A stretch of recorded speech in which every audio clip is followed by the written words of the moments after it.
Mes chers auditeurs de Corbeau News Centrafrique, bienvenue dans l'actualité brûlante depuis le studio C de Bangui. Je suis Martial Vicos et je suis ravi d'accueillir aujourd'hui à mes côtés notre formidable journaliste de terrain, Gisèle Moloma. Gisèle, on va parler d'une affaire qui sent le soufre. Le camp du dictateur Faustin Archange Touadéra, ce mouvement Cœur Uni, semble se déchirer de l'intérieur. Dis-moi, ça fume fort à Bangui, n'est-ce pas? Bonjour Martial, tu as raison, le qualificatif est faible. C'est bien plus qu'une simple fumée, c'est un véritable brasier qui semble consumer les rangs du régime. On assiste à un retournement de situation incroyable, où les défenseurs d'hier se retrouvent derrière les barreaux. L'affaire Fernand Dembélé en est la preuve la plus éclatante.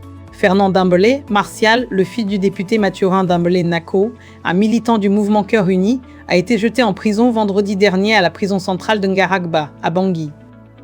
Il venait de passer 2 semaines à la section de recherche et d'investigation de la gendarmerie. La raison ? Une plainte pour diffamation déposée par le ministre de la Justice lui-même, Djoubey Abazen. Attends, Gisèle, le ministre de la Justice poursuit un membre du même camp pour diffamation ? C'est une étrange définition de l'unité au sein du mouvement Cœur Uni, non? On se croirait dans une mauvaise pièce de théâtre où les acteurs se poignardent en coulisses. C'est exactement ça, Martial. Cette affaire, elle ne vient pas seule.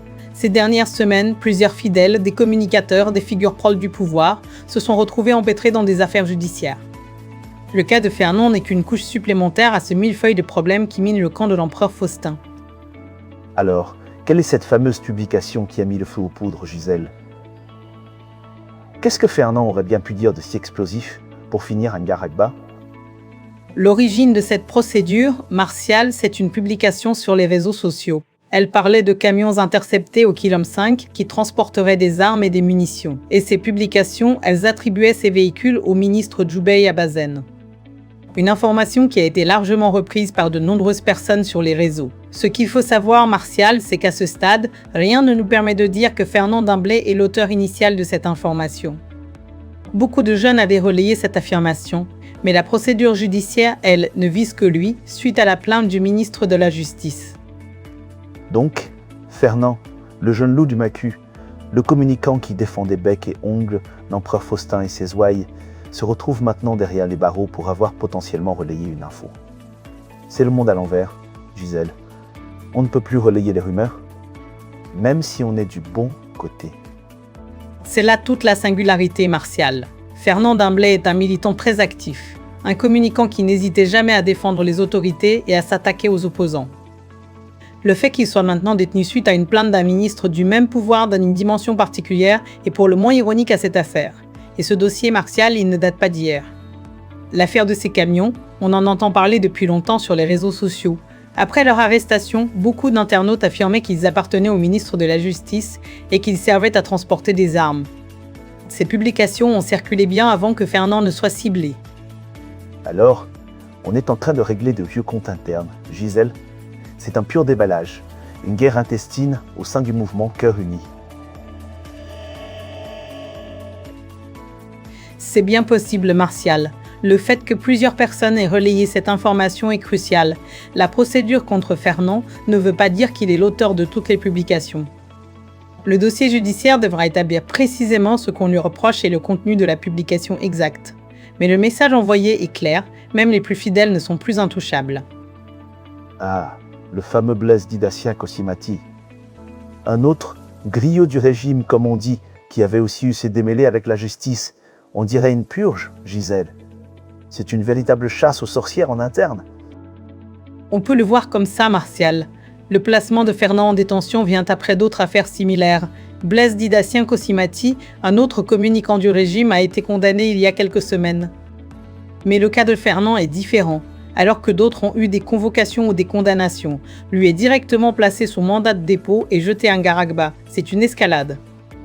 Cette série d'événements nous donne une autre vision de ce qui se trame au sein du camp de l'empereur. Des personnalités qui ont longtemps défendu le pouvoir se retrouvent maintenant devant la justice. Un drôle de retour de bâton, n'est-ce pas? Et ce n'est pas tout, Gisèle. Sani Yalo et Pascal Bandakoyak-Bélé, eux aussi ont eu leur convocation, paraît-il. On parle même de tentative de coup d'État. C'est un règlement de compte ou une paranoïa généralisée qui ronge le sommet du pouvoir. Oui, Martial, tu touches un point sensible. Ces événements surviennent après la convocation de Sani Allo et Pascal Bandakoyak-Bélé devant le tribunal dans une affaire de tentative de coup d'État. Ils ont été entendus, et cela s'inscrit dans un climat politique déjà lourd, avec plusieurs affaires visant des personnes proches du pouvoir. Cette multiplication des dossiers en quelques semaines alimente clairement les interrogations sur les luttes de pouvoir internes au camp de l'empereur Faustin. Et le nom de Martial Pabandi revient aussi, n'est-ce pas? Lui aussi un Garagba. On a l'impression que la prison centrale devient le nouveau lieu de réunion des anciens supporters du régime. C'est une curieuse stratégie de communication, Gisèle. Exactement, Martial. Le cas de Martial Pabandi ajoute une pièce au puzzle. Lui aussi, connu comme un communicant pro-pouvoir, se retrouve un Garagba. Avec Fernand Dimblay, plusieurs figures qui occupaient l'espace de communication du pouvoir sont maintenant face à des procédures judiciaires ou carrément derrière les barreaux. Cette situation tranche radicalement avec leur rôle habituel sur les réseaux sociaux. Jusqu'à présent, ils étaient les champions du soutien aux autorités et les fers de lance des attaques contre les opposants. Aujourd'hui, ils sont les cibles. Donc, le plus étonnant, Gisèle, c'est cette confrontation directe. Un ministre du gouvernement qui poursuit un militant du même parti. On n'est plus dans un débat d'idées, mais dans une guerre interne. Le MACU est en train de se dévorer lui-même. C'est la dimension la plus politique et la plus inquiétante de cette affaire, Martial. La plainte émane directement d'un membre du gouvernement contre un militant du même bord politique. Ce n'est pas une confrontation classique entre pouvoir et opposition. Ils appartiennent au même environnement, celui du MACU et de la majorité. C'est ce qui donne à l'affaire toute sa portée. Les réseaux sociaux sont devenus un terrain de jeu essentiel pour la confrontation politique en République centrafricaine. Les militants proches du pouvoir y ont toujours tenu une place importante. Quand ce sont des membres de ce même cercle qui se retrouvent devant les tribunaux, la question des rapports internes au camp de l'empereur devient inévitable. On dirait que le mouvement Cœur Uni est en proie à ses propres démons, Gisèle. Des contradictions qui éclatent au grand jour, des loyautés mises à l'épreuve. On est loin de l'image de bloc monolithique qu'ils tentent de projeter. C'est une période de forte turbulence pour le MACU, Martial. Plusieurs personnalités de leur propre environnement politique se retrouvent impliquées dans des procédures différentes. Il ne s'agit pas d'une seule et même affaire, les raisons sont distinctes. Les faits reprochés à Sani Allo et Pascal Bandakoyak-Bélé ne sont pas ceux de Kossimati, ni de Martial Pabandi, ni de Fernand Dimblay. Les poursuites sont différentes, les motifs aussi. Mais le fil rouge, c'est leur proximité politique ou leur activité de communication en faveur du pouvoir. Le fait que Fernand soit un Garagba nous place dans un contexte où les défenseurs du régime passent du rôle de gardien à celui de poursuivis. Une sacrée ironie du sort, n'est-ce pas? Alors, pour résumer Gisèle, cette histoire des camions du Kilom 5, c'est juste la goutte d'eau qui fait déborder le vase. Une simple polémique qui révèle une guerre bien plus profonde au sein du pouvoir. C'est le début de la fin pour l'unité du MACU. C'est une bataille qui se joue désormais en interne, Martial. L'affaire des camions est le point de départ immédiat contre Fernand Dimblay, mais sa détention dépasse cette simple polémique. Il est poursuivi pour diffamation, mais comme nous l'avons dit, rien ne prouve qu'il était l'auteur initial. La justice devra faire son travail, mais le tableau d'ensemble est sombre pour le régime. Son transfert à Garagba fait suite à d'autres cas. Kossimati condamné, Martial Pabandi également détenu, Sani Allo et Pascal Bandakoyak-Bélé entendus dans une autre affaire. Le pouvoir martial se retrouve dans une situation inédite. Ceux qu'il défendait, qu'il portait médiatiquement, sont maintenant poursuivis, condamnés ou détenus. Dans le cas de Fernand, c'est un ministre en exercice qui poursuit un jeune militant du même camp.